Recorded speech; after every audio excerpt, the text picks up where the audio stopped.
วยงามเด่นเมื่อมาเห็นเมืองหลวงพระบางชื่อเสียงของอันสร้างน้ำแต่ปางปฐุมกล่าวมา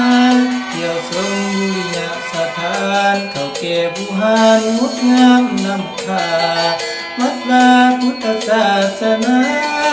นังคานังเลื่อมได้เห็นวาดทรงลายเล่านั้นเป็นอนุสรณ์สืบทอดตลอดมาเห็น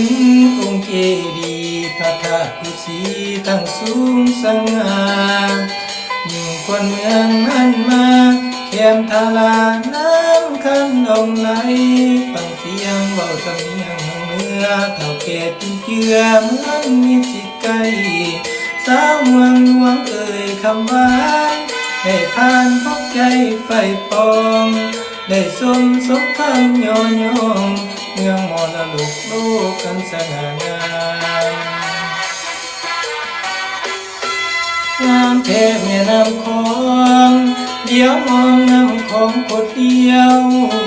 ขึ้นเหนือน้ำเที่ยวสมทำติ่งธรรมชาติที่แสนงาม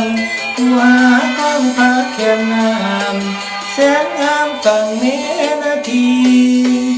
โอ้หลวงพระบางทินอีกอ้างสุดสวยยังมี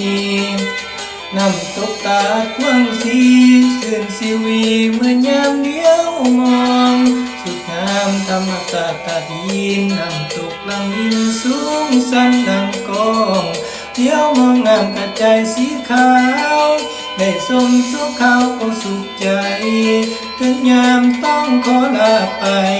ไว้เที่ยวใหม่จะกลับมาหลวงพระบาง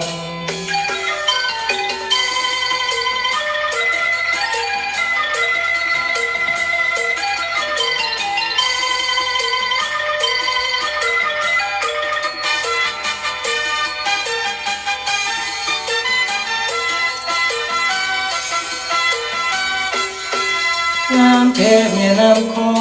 งเดี๋ยวมองน้ำของคนเดียว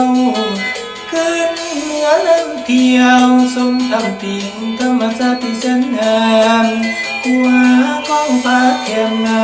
ำแสนงามฝั่งเมนาทีโอ้หลวงพระบางทินอีกข้างสดสวยยังมีน้ำตกตาดกว้างสีสื่นสิวีเมื่อยามเดียวมองสุดงามธรรมศาสตร์ตาดินน้ำตกลังอินสูงสันดังกองเดียวมองน้ำกระจายสีขาวให้สมสุขเขาก็สุขใจถึงยามต้องขอลาไปไว้เที่ยวใหม่จะกลับมาหลวงพระบาง